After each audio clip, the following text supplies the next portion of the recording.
Good morning, good afternoon, and good night, and welcome to the Amateur Otaku Podcast. I'm one of your hosts, Isaac Wolf, and joining me, as always, is my good friend and co-host, and the other lover of pun, Brandon Alvarado. How's it going, buddy? It is time to fight onions with lettuces and oh wait, am I in the right place? You're never in the right place. Correct. What? No, I'm excited. More Doron Dororon. This awesome show, awesome manga. It doesn't even have an anime yet, but I'm still gonna call it a show because it's been a long day. So guys, if I say show, don't blame me. Blame life. Yeah, excuses, excuses. Hey, I'm here, aren't I? Yeah, and that's very good of you. You have been very consistent as of recently, which I'm so proud of you. Yeah, you make it sound so bad right now. But yeah, let's talk Dororon manga. So we left off last time um in the epic battle between Dora Kusanagi Jinshiyo against the Hanyak Guryu demon Mononoke monster. And after the last strategy that they were able to pull and do, it was revealed that there was a humanoid Mononoke inside the demon that apparently is way more powerful and apparently he's like Super Saiyan Goku because of how Super Saiyan 3 Goku. Yes, we're skipping 1, 2, Gold, God. We're skipping all the different versions. Um, but he is so powerful that um, he can destroy cities in an instant. It's like stupid ridiculous. And then as we think that our heroes are going to fall, a new character comes out, which apparently can stand toe to toe with this demon, and his name is Heisuke Uji. Uji, Uji, Heizuki Uji, and apparently he's like super strong in comparison to Jinshiyo. Because remember how we were talking about that we were having this issue with power scaling. Like we thought that Jinshiyo was going to be the big Kahuna for a while, and suddenly we find out that she's not as strong as we think. That it maybe Dora's going to be Dora's kind of stronger than her, as he partners with Kusanagi. But then we found this humanoid Mononoke, which is a new class of Mononoke, and then we got this new guy, which I don't know. He doesn't look all that special, but I think we're about to find out he's pretty special. What were your thoughts when you saw him come out of the shadows or arrive just in time? Apparently, It's well, just how the hell? It's sort of like they needed a card to get uh, get out of there because it was clear that they were not able to take uh, take that one down, and it it's much better to have someone else joining the fray than just doing, dare I say, as much as I love fairy tale to some extent. I think it's get too much flack. It wasn't the quote unquote power of friendship maneuver, if you get what I mean. it wasn't plot convenience.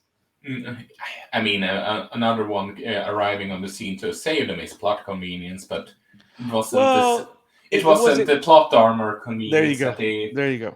There in you the go. sense Right. that they got a random power boost all of a sudden. Exactly. It wasn't like they found a sensu being lying on the floor. Exactly. Agreed. Agreed. But I like the fact that it's kind of like they kind of like introduce like they kind of let us know that this was going to happen because when you think about it, when we were being explained the fact that there's different ranks of samurai and there's different ranks of Mononoke, right? And what really distinguishes your rank as a samurai is, give me 1 second. What really distinguishes your rank as a samurai is how many Mononoke that you've taken down. Does that make sense? And the fact Yes. that the fact that they were able to find this one, um, it's the we meet a new character that's at a different level. So it was kind of they kind of set the stage for it, but I wasn't expecting us to see this soon, which kind of brings me back to the whole My Hero Academia Demon Slayer um president that we talked about a lot of times, that a lot of the stories are moving at a much faster pace, right? Like they're not a lot of stories are not just biding their time a la Dragon Ball Z all those years ago, that it took 5 episodes just to fill up the spirit bomb. You know what I mean? Like they needed to stretch it as long as they could because there wasn't any more material or because of reasons. But I like the fact that it allows it the story moving forward the way it is. Every chapter has a good chunk of information that's awesome, right? So I'm really excited to meet this new character, and I like this. I want to see what he brings to the table, which we see rather quickly because and that's the best way. Don't you think about most great characters are introduced in big dramatic moments. You know, very few characters are introduced like very slowly. Some of the best characters are introduced like in the midst of an explosion or something like that, right? And I like how this manga is taking advantage of that. Like instead of instead of instead of introducing him in like an office or in the headquarters, he's introduced in the middle in the heat of the battle. You know what I mean? I think it's a very smart way of introducing a character like him. What do you think? I think you're absolutely right because, well, it's pretty clear that samurais also this is another reason why this works. Even if, sure, uh, you can you can argue that it's quote unquote plot convenience, so that it comes, but it also makes sense because they make it pretty clear that samurais goes patrols the city daily, constantly. Right. It's so coincidence that he were there, sure, but it makes sense. Yeah.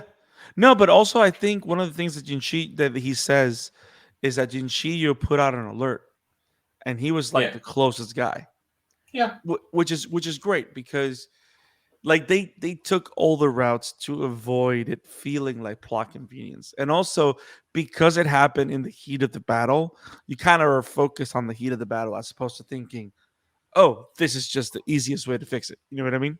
yeah, So I exactly. yeah, but I agree also what you said, that it wasn't like a random power boost. It was actually another character that's going to bring something different. Which is what you want. You know what I mean? Unless you have, because when it comes to the writing, like we've already seen Dora and Kusanagi grow in what we needed them to grow with the previous chapters of Dora dealing with his anger and rage, Kusanagi kind of saving him from that, right? Like we already saw what their development needed to be.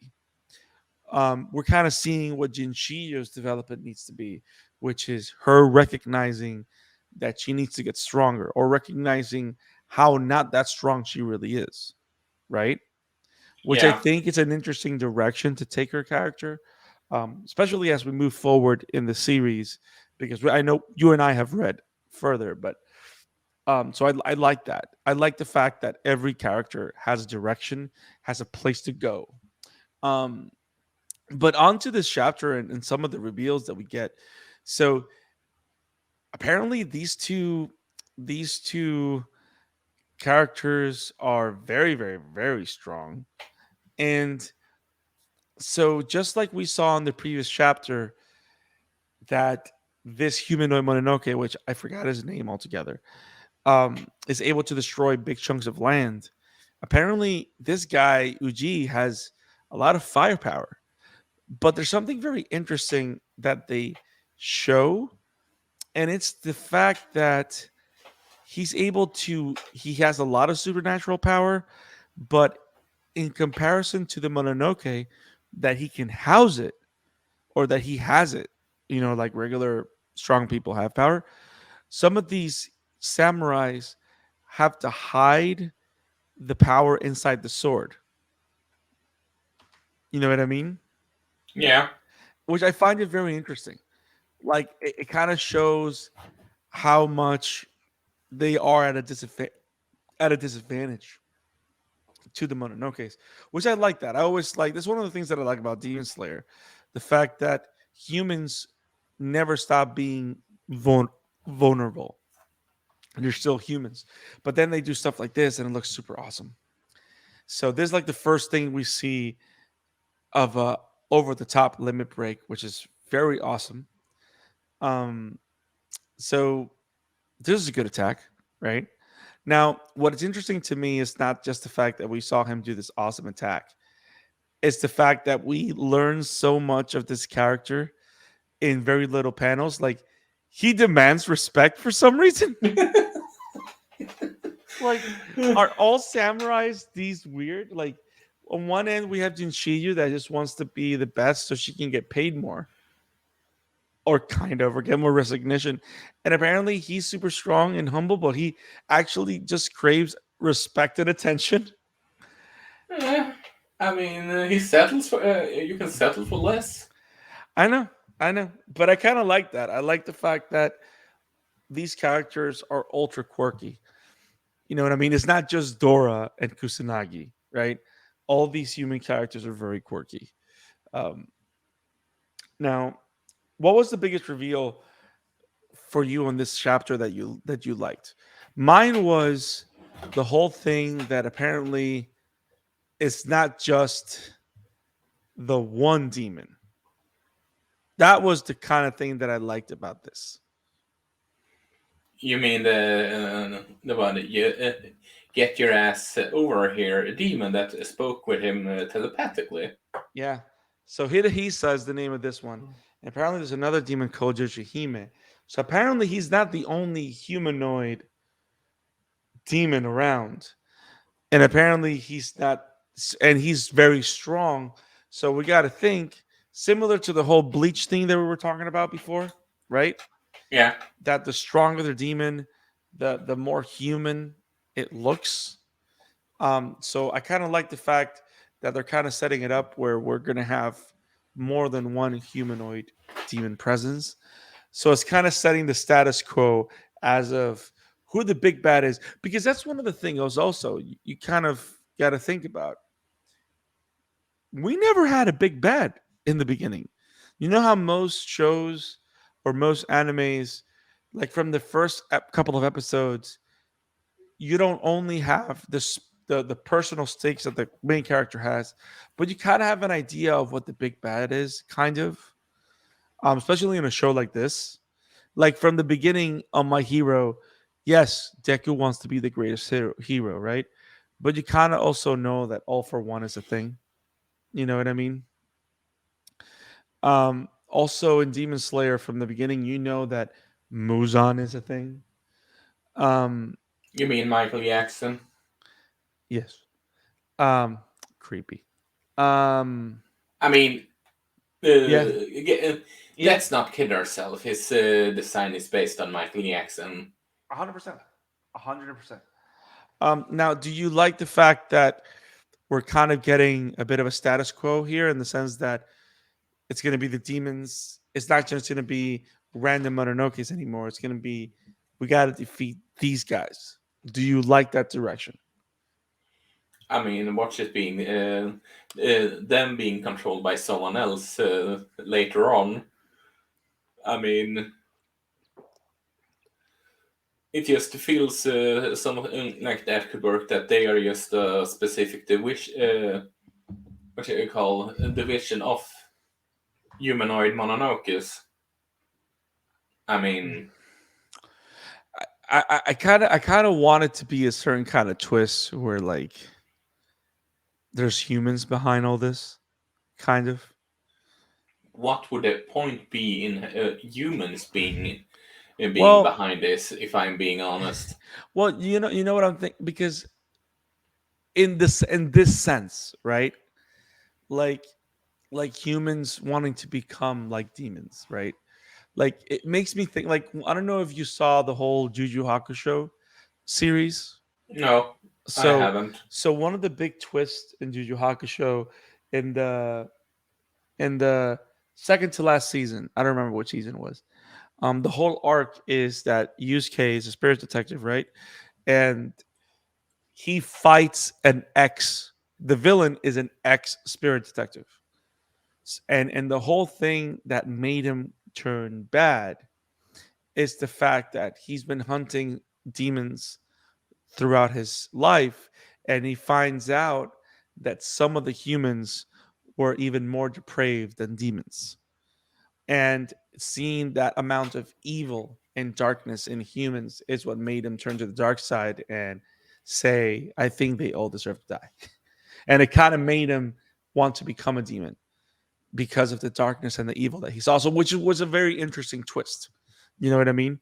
Like that was the motive for him wanting to bring both the demon world, because the whole plot, I think it was, he wanted to bring the demon world and the demon world and the human world clashing together into one, because he didn't see a distinction on who's more evil than the other before anymore.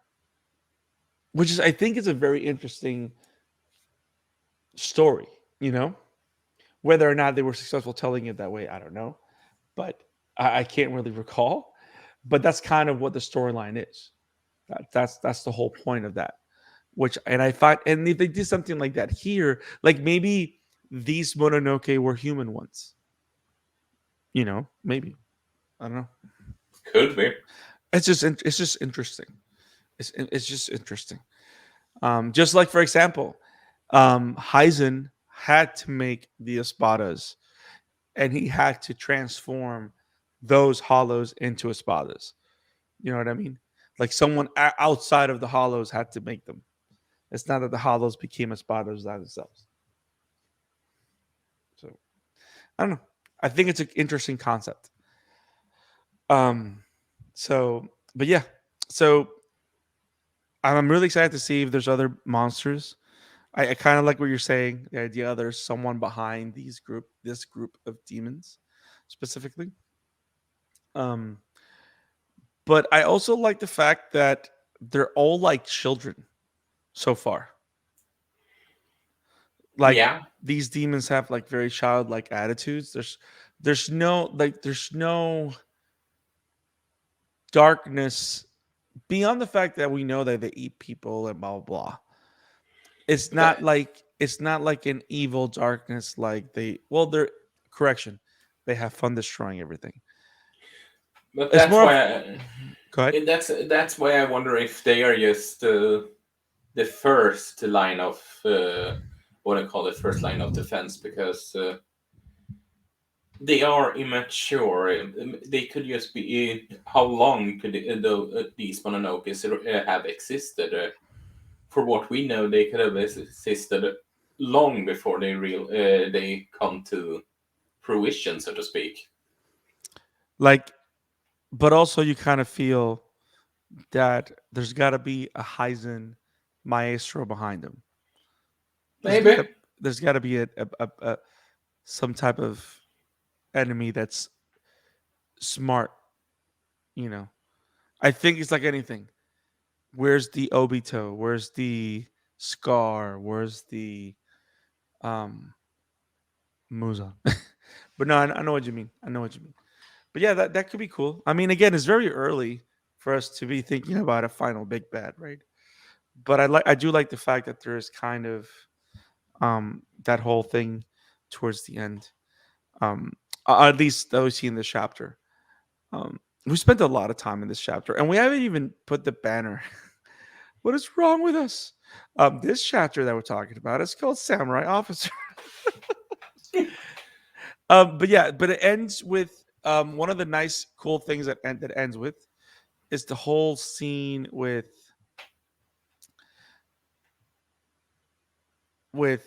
so Uji actually tries to kill Kusanagi, and Dora, of course, steps there and defends him. And I like the whole thing with that he finds it funny that Dora would call Kusanagi his friend.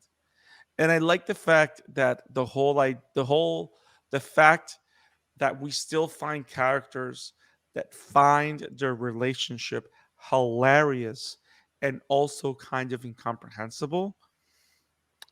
I'm not going to say that I'm getting tired of it, but I like the fact that I'm not getting tired of it. Does that make sense? Yeah, But you know what I mean? Because when you think about it, that kind of pointing out the finger towards that or talking about the elephant in the room, that can get tiresome very quick. You know what I mean? Like if you have a gimmick, like if we saw Kusanagi the beanbag share in every single episode, that'd be kind of boring, right? kind So of. so let me ask you this. Do you think the reason why we haven't grown tired of that dynamic is because of the relationship between them? I think that's what it is. Yeah, I agree. Because their relationship is actually good and genuine. And I think it's because it's a relationship that, especially in today's political culture or social culture, right? That it's all about acceptance, and being open to the different types of relationship that people are having with each other. I kind of feel that in an interesting way, Doron is using that to kind of make make their relationship relatable, interesting, and kind of sell it too. Because without understanding what it is to accept someone that's different than you, that relationship doesn't work. Ag- Agreed. Agreed, absolutely. Do you think that was his goal? To kind of like, is that what he's trying to make? You know how every writer has a Hmm. point or a theme. You think that's part of his point of what he's trying to teach or what he's trying to say? That that just because you're different doesn't mean you can't be friends. Right, Yes, something like that. Right. yeah, Yeah. I ca- I agree. I think so. Especially in today's climate, right? what was it? I mean, especially considering his origin about how he hates Mononokis, and sure, he overall hates Mononokis, but he can see the difference in Kusanagi. So Right. Right. That you it's the whole thing about you can hate or disagree with someone for a reason. But just because you disagree with that one person doesn't mean you have to disagree with everybody that thinks that way. yeah, Just because someone is thinking differently doesn't mean you have to hate them. exactly. Yeah. So we go to the next chapter, which I don't think there's a lot to talk about there, but um, I only have one big thing about it. But by the way, there's two big things in this chapter. Um, so the battle's over, right? Everyone is beat up. Like Jorah wakes up in a hospital bed, right? Um, and they're reflecting about the battle, reflecting on what happened, about the human and monarchy. But apparently, they're pulling a demon slayer, right? I think that's the best way we can describe it. And the reason I say that is because remember the demon slayer at the end of the first season, it's kind of like the trial of Nezuko, right? Yeah, but it makes sense having it because samurai is there to kill Mononokis, and having a friendly Mononoke, it's you. It would make no sense if every samurai would just blindly accept it and just never bat an eye to it. Right. So it makes perfect sense that this kind of conversation is happening. But of course, we get the biggest reveal and most interesting reveal of them all is that the committee of the samurai is ran by Jinshiyu's grandfather. Which which I wonder if if we're going to see him fighting and all that. Yes, Yeah, he considering has, he looked kind of rough, looked rather scarred, so to speak. bro. He has so many. He has so many Kakashi vibes. You know what I mean? Like Yeah, this calm, collected character that can open up a can of whoop ass. You know what I mean? yeah. Like, And before we go to continue with this chapter, by the way, I have to say I really like the touch of Mister. I deserve the respect. The way, the reason he just realized that maybe they aren't. Kusanagi isn't so bad after all. Is that he sees that thank you drawing. yep, I think that was a nice touch. But yeah. anyway, back to that. To chapter 11. No, I like the fact that he is not only the grandfather of Jinshiyu, but he's also the founding member of the Isanagi Force. So he's like the samurai that started it all. Because also to think about it, this is not like a legendary battle against a legendary enemy that's been going on for a millennia. You know what I mean? Yeah. It's not like Demon Slayer where the war against Muzan has been going for centuries. It's not like Pokemon where trainers have been catching Pokemon forever. Even caveman would catch Pokemon. No, I'm kidding. So I like the fact that they're also paying attention to the fact that this all started a couple of years ago. So it's not just that the Mononoke started a couple Not of a years ago. couple and not a couple. It was. Well, it's like 20 years ago. Because remember, it hasn't been going on for over 100 years. It's a recent event, the whole thing with the Mononokes. Like remember, one of the first big Mononoke disasters was the one where Dora's mom died. So this is not Yeah. something that's been going on forever. So the Oh. Isanagi Force is relatively new when you think about it. When you compare it to Fairy Tail, when you compare it to Naruto, when you compare it to the Demon Slayer Corps. That's what I mean. Yeah, I'm just trying to double check here. Yeah. Around 50 years ago, so you were But 30. I right. checked chapter 1. But that's still considered young because you got to think about it. 50 years ago, right? And a founding member of the Isanagi Force is still alive. So he must be kind of badass. And not only that, he probably looks what, 60, maybe 50 years old. He's not like an elder, like he's not like the leader of the Soul Reapers that he looks like he's about to die, but apparently he's a badass with a sword. You know what I mean? He I doesn't wouldn't look like say that. Master Roshi. I wouldn't say that he looks like that the Master of the Soul Society looks like he's about to die. I mean, did you see the meme I posted about it? No, but like until that moment, right? He Nah, looks like fair point. he looks like a guy with a cane. You know what I mean? Similar to Master Roshi. Until he hulks up for 2 seconds and then he hulks back down. Master Roshi, on the other hand, at the beginning looked like he was about to die, but that's besides the point. Yeah. I like the fact when he has like the big afro or the big do for the tournament arc in Dragon Ball. And the whole yeah, okay, that's okay. We're moving too far. Um, but yeah, they're having a trial to find out if Kusanagi can be trusted. Um, a lot of great stuff has been in the conversation. Dora runs and kind of like does the same thing that pretty much the same thing that Tanjiro did, and pretty much proves the point. And I like the final panel of this one. It's so great because again, so many Kakashi vibes here, and I just like the whole like happiness to it. Like this is what we need, guys. Two superheroes.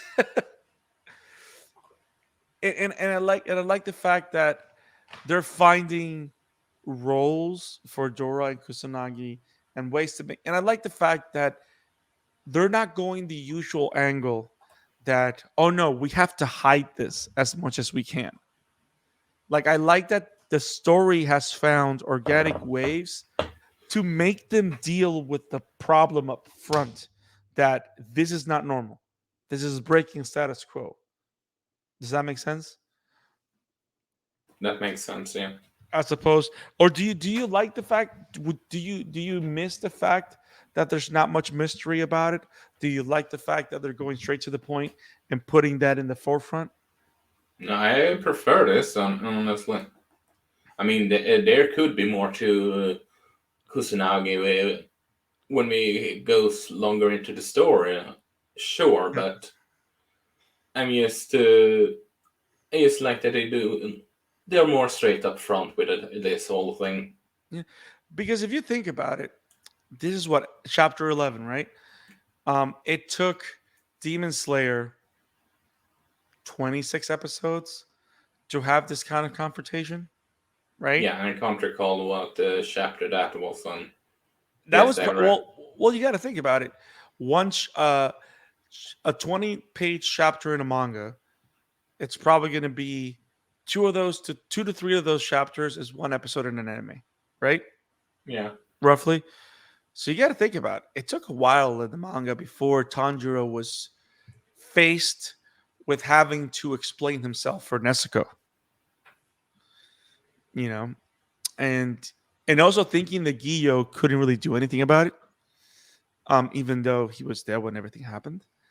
Um, I but still yeah, find it funny that Johnny Bon Josh is the voice of Gio. It fits so perfectly knowing that. there's a lot of things with English voice acting that have been very, very good lately. Um, but yeah, man, I can't wait for this to go on. I like everything that's been happening in the manga. I like the dynamic that we've seen. I like the revelations with the human Mononokes. I like this new character. Um, and I also like the fact that we're no longer going to be seeing Dora and Kusanagi following Jinshiyo, which again, um, not that we're spoiling anything from the vet, because on this chapter, it is said that Dora and Kusanagi are going to be working under Uji, and now he's like the one responsible. But did you like that twist? Because for the longest time, we're thinking we're going to be with Jinchio for a while, but apparently that's not the case. I hope she returns though, because she's pretty funny. Yeah, she is. She is. But I like how she was used as a gateway towards the world of samurai until we got to this point. But also, I like the fact that before she left the team, you kind of we kind of learned the disadvantages that she has. So we know that this character can grow.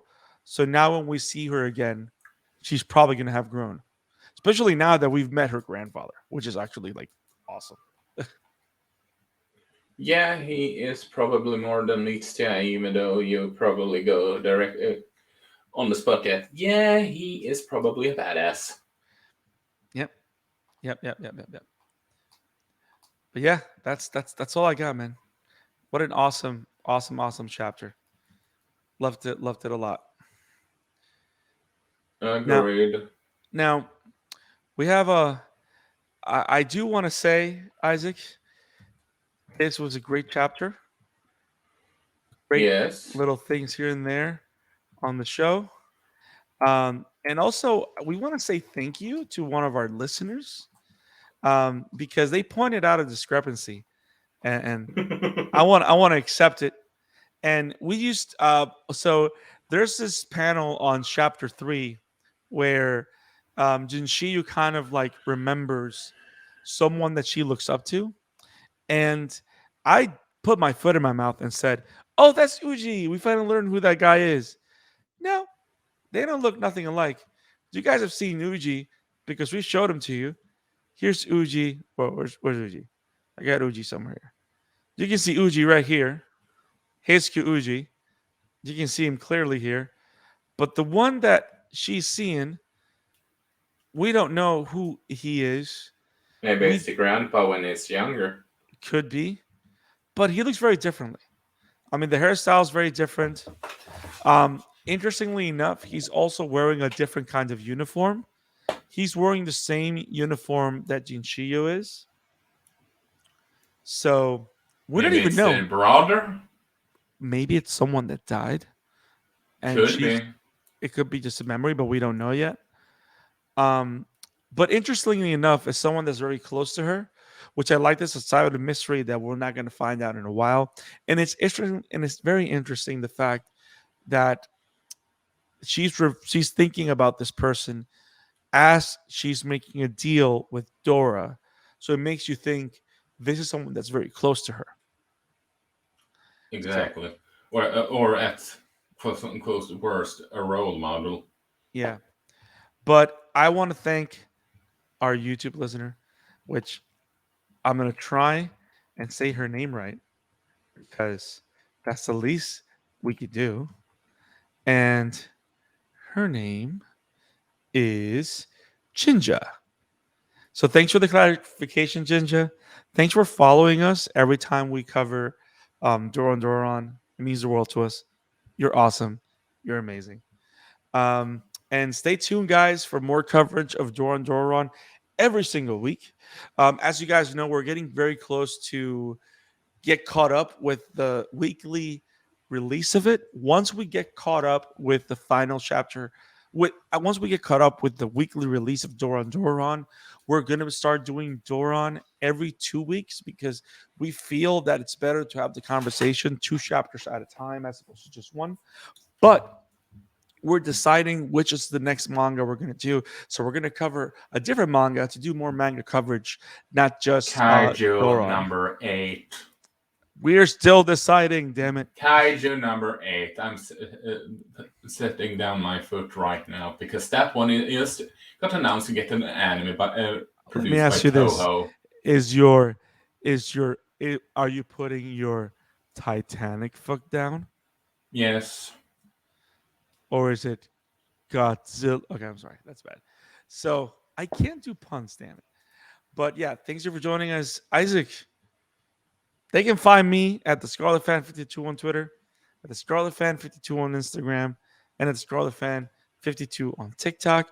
Even though I have no idea what I'm there, you can find us at the Amateur Taku Pod on Twitter. The Amateur Taku Pod is available on Spotify, Instagram, Google Podcasts, wherever podcasts are found. Now, manga reviews like this one are YouTube exclusive reviews. To make sure you click on the bell for notifications on our YouTube channel, subscribe, click on the live button so you don't miss any of our manga reviews, coverage, or any of the things that we do on the YouTube channel.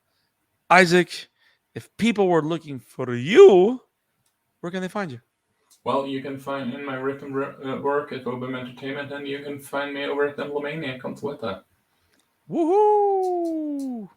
Have it awesome, guys. We'll see you Peace. next week. Peace.